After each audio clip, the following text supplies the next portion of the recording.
Tayo manalangin.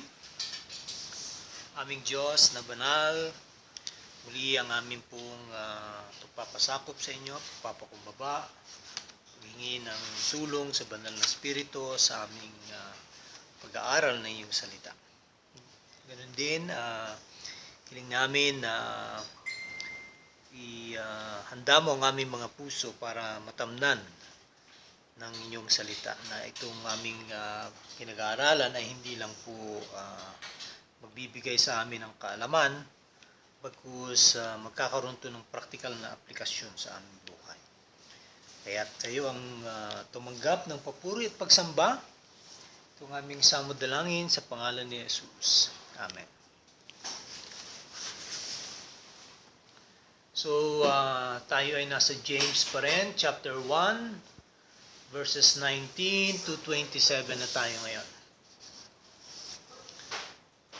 So sabi diyan, "My dear brothers, take note of this. Everyone should be quick to listen, slow to speak, and slow to become angry. For man's anger does not bring about the righteous life that God desires. Therefore, get rid of all moral filth and the evil that is so prevalent, and humbly accept the word planted in you, which can save you.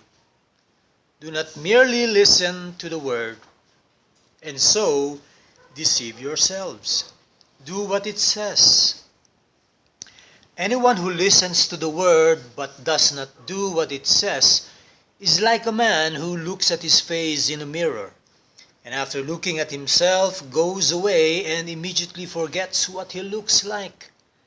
But the man who looks intently into the perfect law that gives freedom, and continues to do this, not forgetting what he has heard, but doing it, he will be blessed in what he does. If anyone considers himself religious, and yet does not keep a tight rein on his tongue, he deceives himself, and his religion is worthless. Religion that God our Father accepts as pure and faultless is this: to look after orphans and widows in their distress, and to keep oneself from being polluted by the world." So ito ang salita ng Diyos para sa ating ngayong gabi. Now, itong verses 19 to 21, parang pagtitingnan po natin sa isang glance, ay parang na-isolate na exhortation. Parang hindi tugma dun sa nauna nating inaral kagabi at sa inaaral natin ngayon. Pero, pag titingnan po natin talaga intently, yung salitang word na makikita natin sa verses 18 ay nariyan din po sa 21 to 25. At yung word na yan ay walang iba kundi ang salita ng Diyos, ang scriptura o scriptures. So yung verse 18, kanyang pinapakita rito yung regeneration that comes through the Word of God. Ginamit ang salita ng Diyos para tayo ay kasihan ng banal na Espiritu at baguhin, para tayo ay kanyang iligtas. Sa verse 21, makikita naman natin yung panawagan na tanggapin ang salitang ito. To receive, it is a call to receive the word. And yung verses 22 to 25, ang kanyang i-discuss is doing the word. Ang paggawa, okay, ayon sa salita. So, makikita natin na itong verses 19 to 21, ang emphasis is yung pakikinig at yung pagtanggap sa salita. At yung verses 22 to 25, ang ini-stress naman dyan ay yung paggawa ayon sa salita. Yan. So, umpisa natin. Verse 19 to 21, ang ina-attempt po dito ni James, okay?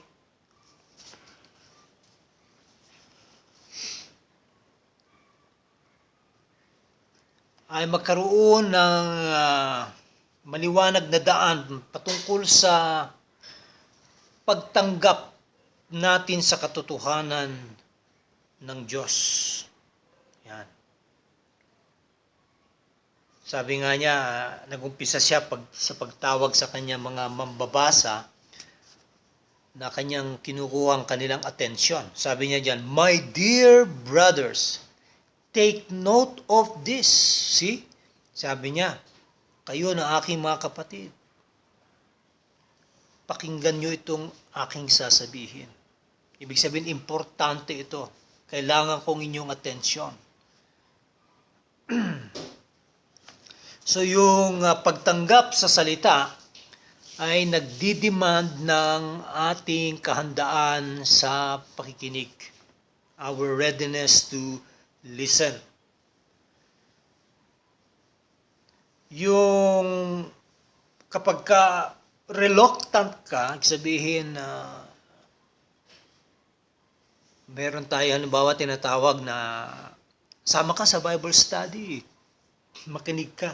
Ay, hindi, kayo na lang, may lakad pa ako. Kung ano-ano mga kadahilanan. So, they are so reluctant.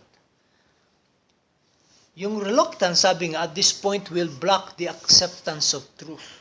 Yung reluctance pa lang ay isa ng hadlang para sa pagtanggap sa katotohanan. Kaya nga kapag may taong ganyan, ibig sabihin, ayaw niya tanggapin yung sasabihin mo na ayon sa salita ng Diyos.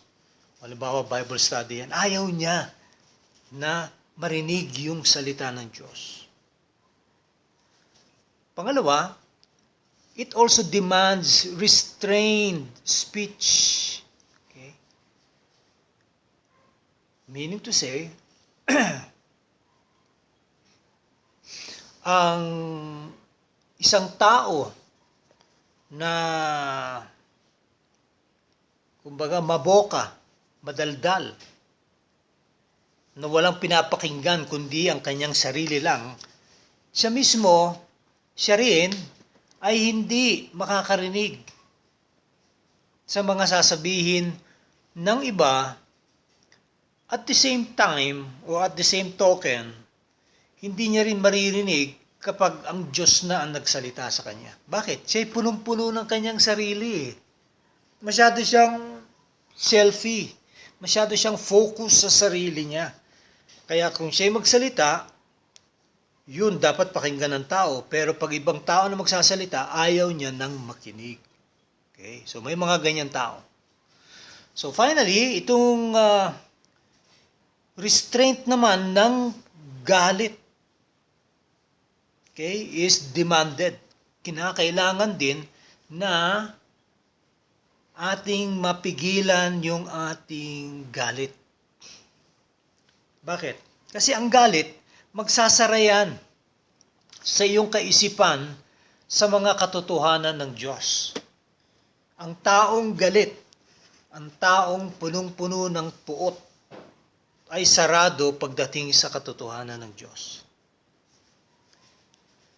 Kaya nga yung isang taong hindi mapigil sa kanyang pananalita, sa kanyang pagiging talkative, ay sabi nga, mauuwi ito sa kababaan ng pagiging isang matinding controversialist. Very controversial ang taong ito. Okay? At mauuwi sa argumentation. So, sa pagdidebate. Dahil ang taong ganito ay may argumentative attitude. Meron siyang, kumbaga, ugali na mahilig siyang makipagdiskusyon at hindi lang diskusyon, makipagdebate. At gusto niyang manalo sa debating yon. Kaya at sabi nga, ang katotohanan ng Diyos ay hindi matatanggap ng mga ganitong klaseng tao. Kasi ang kinakailangan na attitude ng isang tao is yung meron siyang kababaan ng loob. Okay? Meron siyang humble reception sa katotohanan. Yun ang ibig sabihin niyan. So, dito sa verse 20, nandyan yung salitang for. So, ibig sabihin, katuloy lang ito nung verse 19, nung sinabi dyan, everyone should be quick to listen, slow to speak, and slow to become angry. So, tatlo yan. Okay? Lahat daw dapat makinig, mabilis na makinig, mabagal lang sa pagsasalita o pagsagot, at mabagal din na magalit. Bakit? Kasi di ba kadalasan may ilang mga tao na konting kibit lang biglang nagiinit ng ulo. Wala pang kadahilanan, bigla na lang parang isang bulkang pumuputok. Okay? At yan nakatuloy ngayon dito sa verse 24. Man's anger does not bring about the righteous life that God desires. See? Yun yung kadahilanan. Sabi nga, ang pagkagalit hindi maglalabas o magbubunga ng matuwid na buhay na gusto ng Diyos. Okay? It will not produce the righteous life that God desires. Sabi nga, kapag ang attitude ng isang tao ay magalitin, yung mismong klima na yon ay hindi maganda para ang katwiran ay manahan. Hindi mananahan ang katwiran sa ganong klase ng tao. Kaya nga't makita natin sa James chapter 3 verse 18, sabi nga, peacemakers who sow in peace raise a harvest of righteousness. Kapag ikaw ay isang taga-pamayapa, okay, peacemaker, sabi nga, ikaw ay nagtatanim ng kapayapaan. At mauuwi ito sa harvest of righteousness. Okay, sa pag-aani ng katwiran. Now, sa patuloy na preparasyon sa pagtanggap sa salita ng Diyos, una ay kailangan alisin lahat ng klase ng masamang moralidad. Okay? We need to get rid, sabi nga dyan, no? Therefore, sa verse 21, get rid of all moral filth and the evil that is so prevalent, and humbly accept the word planted in you which can save you. So, yung salitang get rid of ay ginagamit po yan sa pagtanggal po ng damit. Okay? Sa Hebrews 12:1 ay ginamit yan na tinatanggal yung excessive weight, yung bigat, yung kumbaga sa isang marathon runner, hindi pwedeng nakabalot ka ng jacket dahil hindi ka makakagalaw, hindi ka makakatakbo, kaya kailangan manipis lang. Yun ang suot ng mga atleta ngayon. The more thin the clothing is, the more nakalapat sa iyong katawan, the better. Okay? Bakit? It is necessary for the race, dun sa pagtakbo. At tayo, sabi nga, tumatakbo tayo sa race ng pananampalataya, dito sa race of faith. Kaya sabi, tanggalin natin lahat ng mga kasamaan na moral. Okay? Any moral sin whatsoever. At kung anuman mga kasamaan na maaring kumapit sa atin, we need to strip it off na parang isang maruming damit para nang sa ganun ating matanggap ang salita. So, yung reception ng katotohanan ay kinakailangan sapagkat yan, makikita natin yung marka ng pagpapakumbaba, yung may kababaan ng loob. Yan, humility or meekness.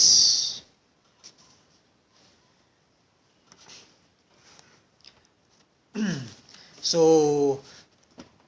ang isang quality o karakter ng isang malakas na tao ay yung kanyang kakayanan para magpasakop at maging mababa ang loob. Hindi sa pamamagitan ng pagmamataas at pagre-rebelde. Okay?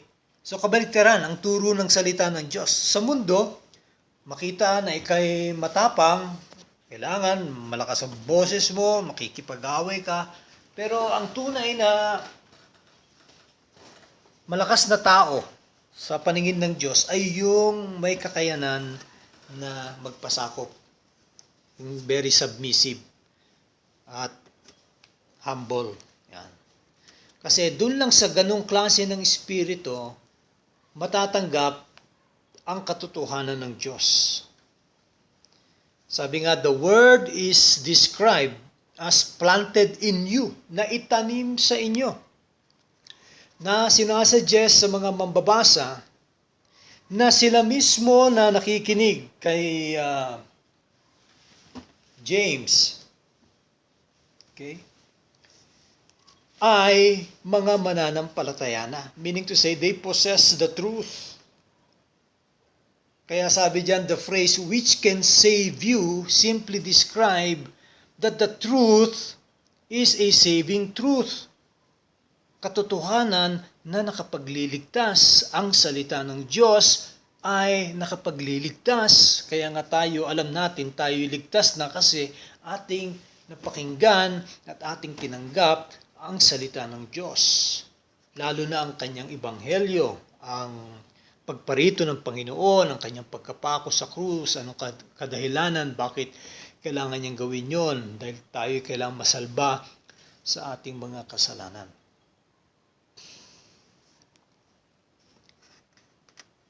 So yung panawagang ito ni James ay hindi po ito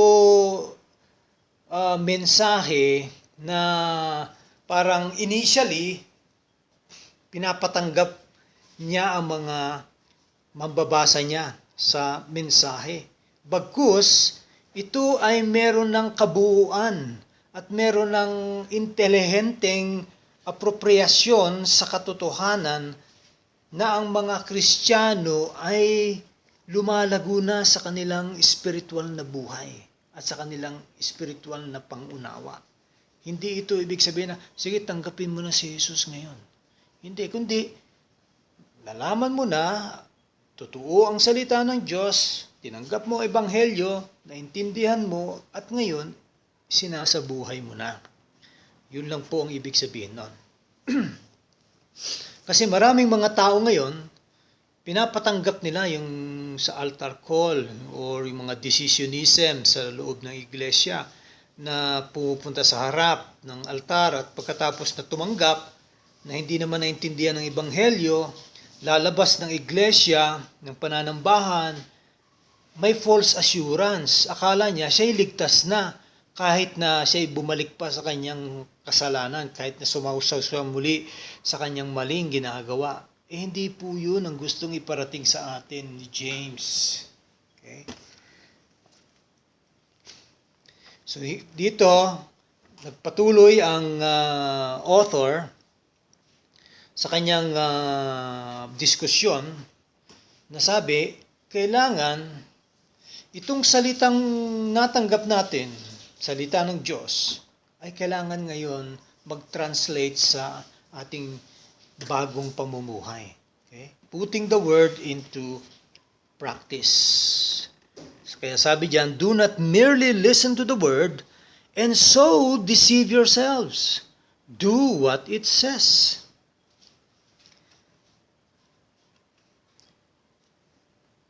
So hindi lang enough na tayo'y makinig sa salita. Okay?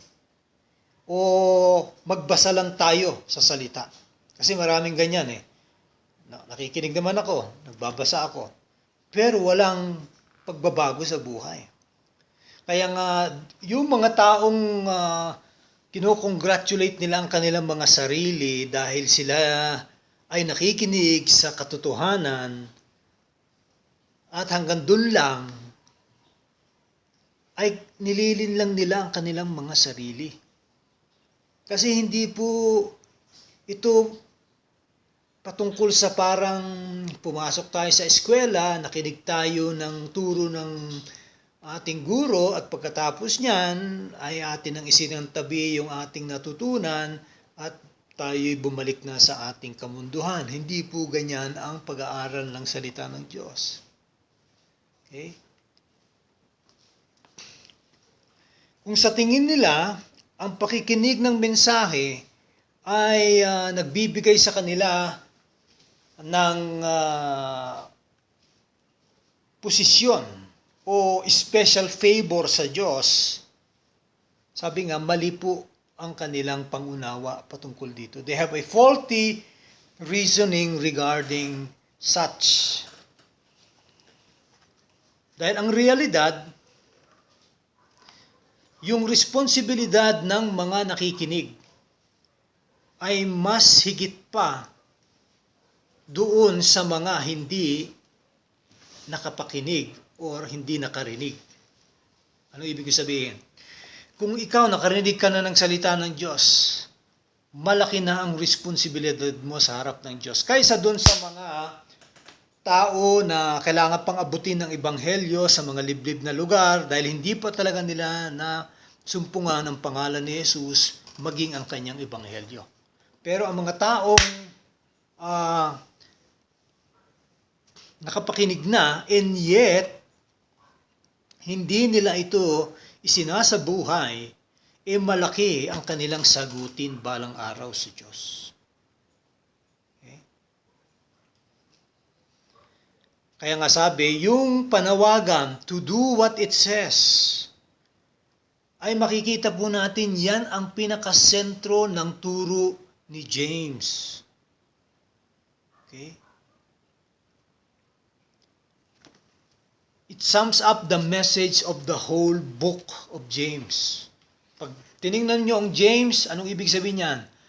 Put into practice what you profess to believe. Okay?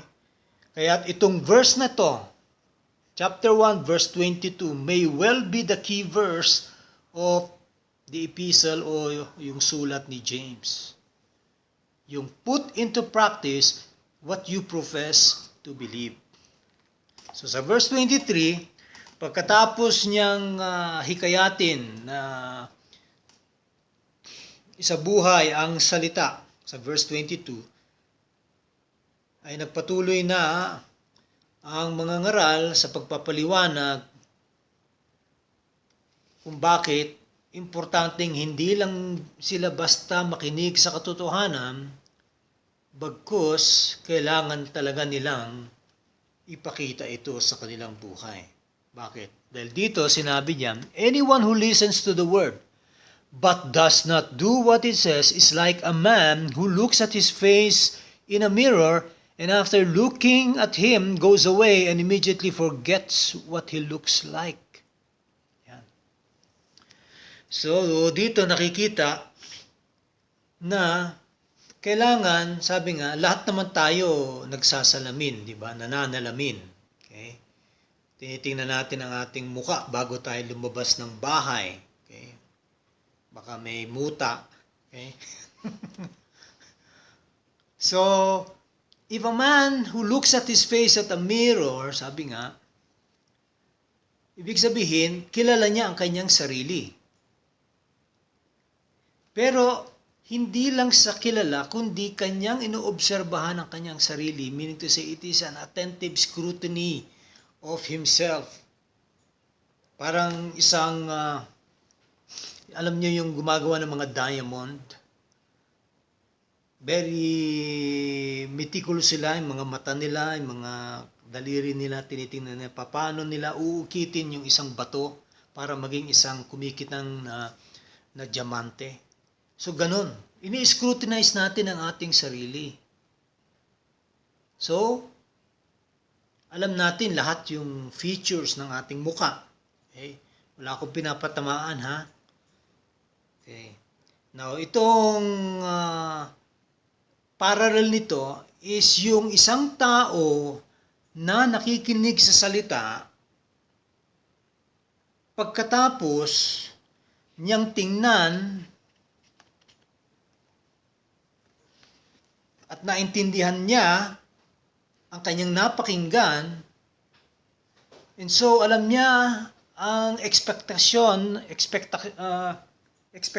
ng Diyos sa kanya, kaya ang failure sa pag-respond,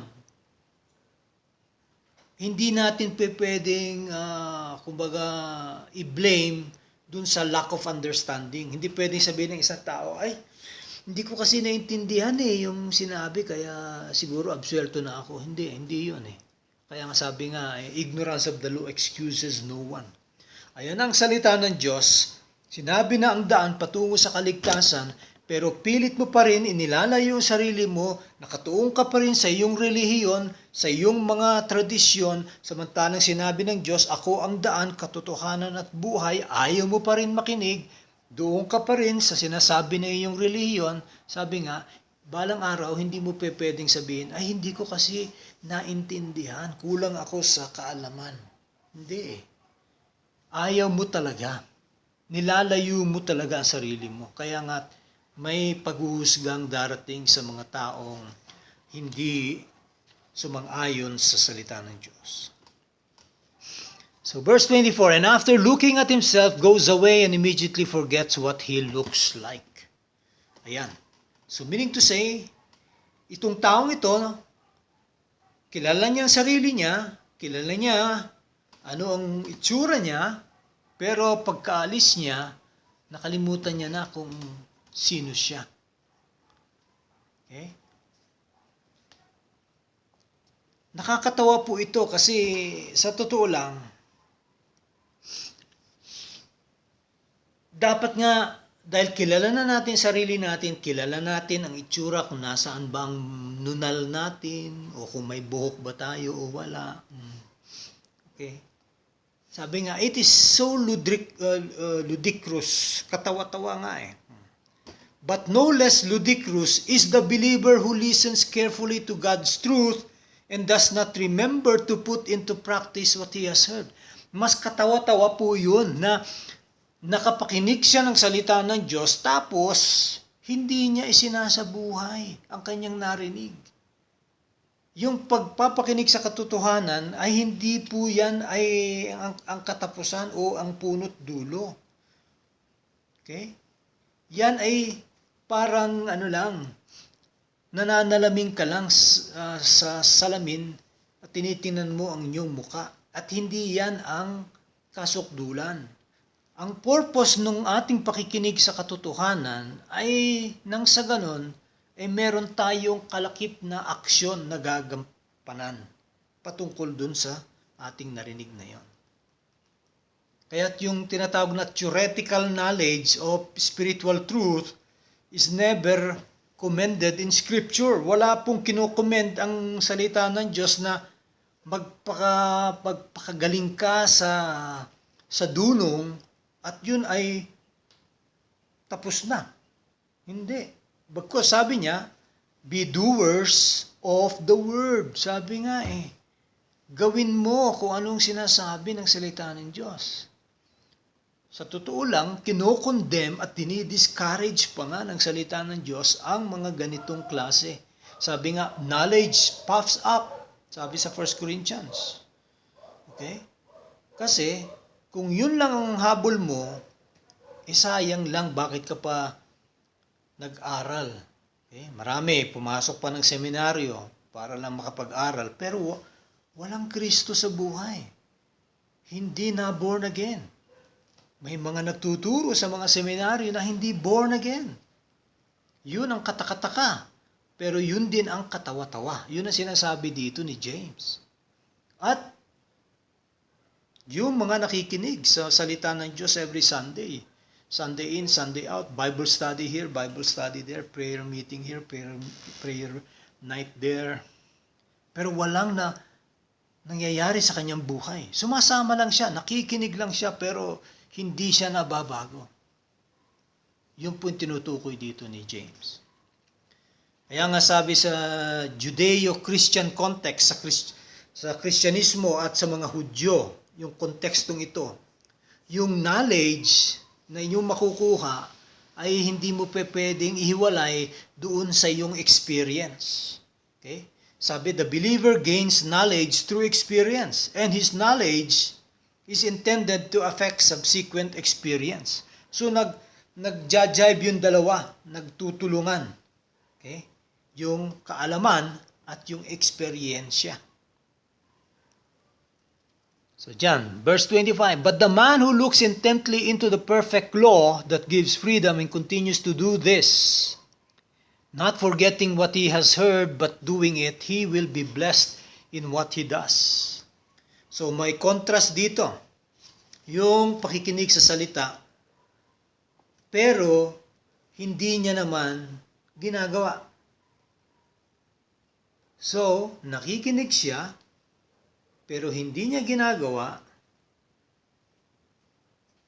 Sabi, anong saysay nun? Sabi, one who both listens and puts what he hears into practice, he will be blessed in what he does. So kung ginagawa mo yung napakinggan mo, then blessed ka. Sabi nga rito, 4 ang rason. Una, he looks intently into God's truth. Meaning to say, tayo ay nagbubulay-bulay sa salita ng Diyos. Ina-absorb natin ang salita ng Diyos.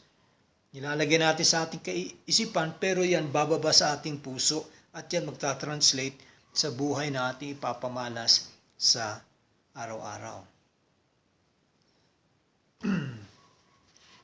Yan din po ang ginamit ni John nung siya ay lumuhod at tiningnan yung libingan ni Jesus. He stooped down and looked intently at the tomb. At nakita niya wala na ang Panginoon. Yun po yung ibig sabihin dito, yung salitang parakipto sa Greek. Yan ay tingnan maigi ang katotohanan ng Diyos. So, kapag tiningnan mo, then, ibig sabihin, meron ka ng kaalaman. Yung second reason is that he continues to do this. Okay? Ibig sabihin, nagiging habit mo na ang magbabad sa salita ng Diyos, ang mag-aral sa salita ng Diyos. Araw-araw, nagiging, mo na yan, way of life mo. Parang yung sinasabi sa Psalm chapter 1, he is blessed. Okay? Because he meditates in God's law day and night. Yung pangatlong reason is that he is blessed because he does not forget what he has heard. Okay? Yung kanyang pagbubulay-bulay na yan, hindi ngayon niya nakakalimutan. At yung pang-apat is that he puts the truth into practice. Yung katotohanan na kanyang nabasa o narinig, ay kanya naman ang itong ginagawa. Kaya yung term na law na ginamit dito ni James, kailangan maunawaan natin ito na Ang kanyang mga audience ay mga karamihan dyan ay Hudyo. Kaya't sinasabi niya, the law. Okay? The law, sabi niya rito, aking babalikan. The law that gives freedom, or the perfect law that gives freedom. So, una, sabi, it is perfect. And sabi nga, it is characterized by freedom. So, hindi po tinutukoy ni James yung Old Testament law, bagkus ang tinutukoy niya is yung perfect na batas na nagbibigay ng kalayaan at walang iba ito kundi ang batas ni Kristo. Okay? Dahil alam natin na yung Old Testament law o yung Mosaic law ay naging legalistic system para sa mga Hudyo. Ginagampanan na lang nila yan, external, pero walang kaligtasan. Akala nila sa paggawa nila ng mabuti, sila ay maliligtas. At yan din ang ginagawa ng marami sa mga relihiyon. Sila ay nagpapakabuti, sila ay nagsisimba, sila ay tumutulong sa pakiwari nila na sila ay maliligtas balang araw dahil sa mga iyon. Pero sabi nga, hindi po yan. Doon tayo tutuon sa perfect law na nagbibigay ng kalayaan. At yan, sabi nga, ang pinaka-sum total ng mga pinakita na sa atin ng Diyos. Yung mga revealed truth ng Diyos sa atin. Okay? At yan ay mismo ang ating Panginoong Hesus na pumarito sa lupa. Siya ang katotohanan. Ang kanyang ebanghelyo na kanyang pinangaral. Yan po, diyan tayo kakapit. Yan po ang, sabi nga, batas, perfect law, na nagbibigay din ng kalayaan. It is the law of liberty. Bakit? Kasi yung batas noon sa Old Testament, ini-enslave yung mga tao to the point na hindi nila masundan, hindi nila makayang sundin. Pero ngayon tayo dito sa Bagong Tipan, may bago tayong batas na na kay Kristo. Hindi niya sinabi na balawalain na natin ang lumang batas, pero sinabi niya, I am the fulfillment of the law. Ako ang siyang tutupad diyan at kayo naman ay susunod sa akin. Yan ang sinabi ng ating Panginoon. Kaya't sa Kanya tayo nakatuon. Kaya't ang pinakasentro ng ating aral ay walang iba kundi ang ating Panginoong Hesus at ang Kanyang Ebanghelyo. Okay? So, makita natin ngayon sa verse 26 hanggang pagtatapos sa 27. If anyone considers himself religious and yet does not keep a tight rein on his tongue, he deceives himself and his religion is worthless. Religion that God our Father accepts as pure and faultless is this, to look after orphans and widows in their distress and to keep oneself from being polluted by the world. So dito may tatlong specific areas na gustong ipakita na ang katotohanan o ang salita ng Diyos na ating ngayon ipapakita sa ating mga gawa ay ito ang una. Una ay sa ating pananalita, sa ating speech. So sabi nga, if you consider yourself religious, meaning to say, ginawa mo lahat yung mga external na mga aksyon patungkol sa iyong relihiyon, gaya ng pag-worship publicly sa Diyos, pagsisimba, pananambahan, pagpa-fasting, pagbibigay sa mga nangangailangan ng tulong. Lahat ng mga yan, mga external. Sabi nga niya dyan, sabi ni James, kung ikaw, ginagawa mo yan, pero hindi mo naman nirerendahan ang iyong dila, anong saysay ng mga mabubuti mong ginagawa na mga yan? Okay? Dahil nga, marami sa mga salita nila, nagkakaroon sila ng mga kritisismo sa ibang tao. Meron lumalabas sa kanilang bibig na pagmumura. meron yung mga pagsisinungaling at mga ibang mga kaparaanan na ginagamit ang dila o ang pananalita. Sabi nga, kahit ano pang mabuti ang ginawa mo, pero kung ang dila mo, ang tabas ng dila mo, hindi mo makontrol, ay baliwala.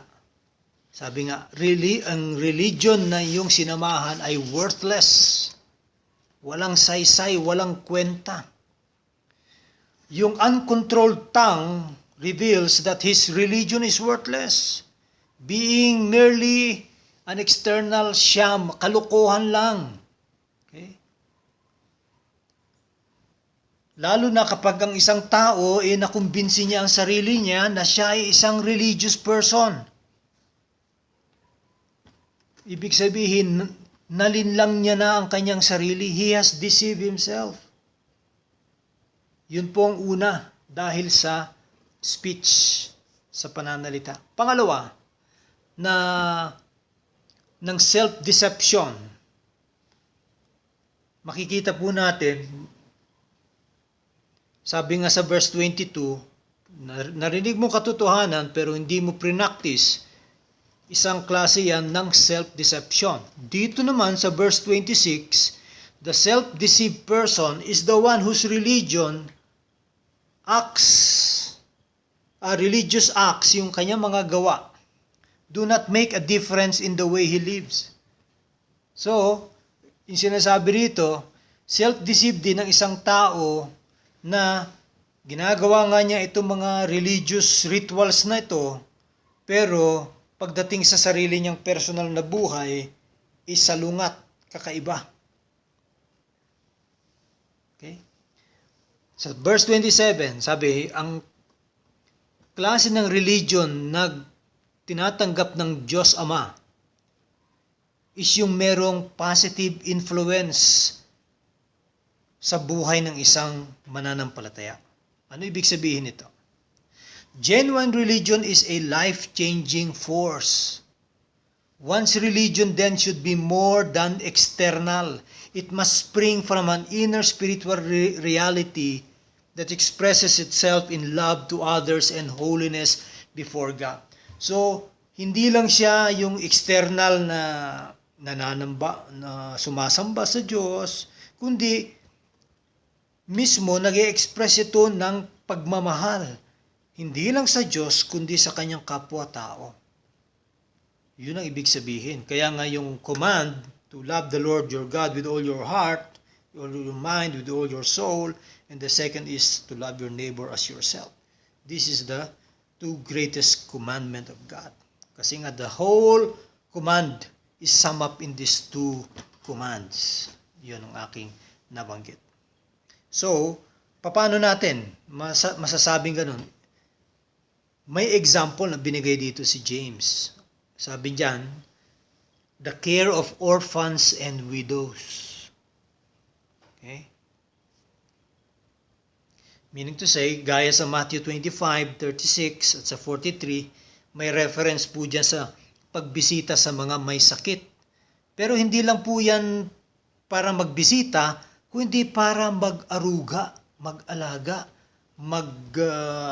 mag-encourage, mag-challenge, magbigay ng salita ng Diyos doon sa mga nakaratay sa mga hospital para sila ay makarinig ng salita ng Diyos.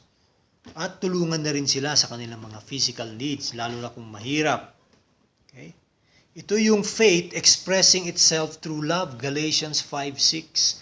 Yung pananampalataya mo, buhay dahil na-express mo ito sa pagmamahal o sa pag-ibig. Dahil yung pag-ibig na yan, binigay sa iyo ng Diyos.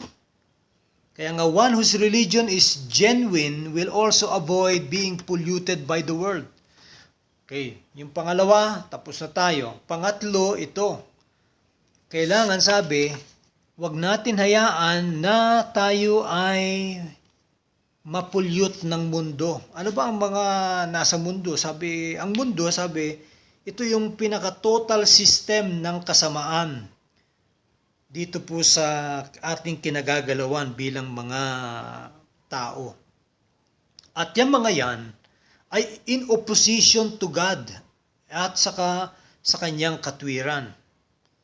Kaya sabi, lahat ng klase ng yan, mapa-businessman yan, mapa-sports, mapa-politiko, mapa-relihiyon man yan, kung yan ay salungat doon sa mga sinasaad ng Diyos sa kanyang salita, then kalaban yan. So, ibig sabihin, kasama yan sa sistema ng mundo na ang nagpapatakbo ay walang iba kundi ang dyablo. Now, hindi naman ibig sabihin na tayo mamumundok na para nang sa ganon ay tayo paalis na. Hindi.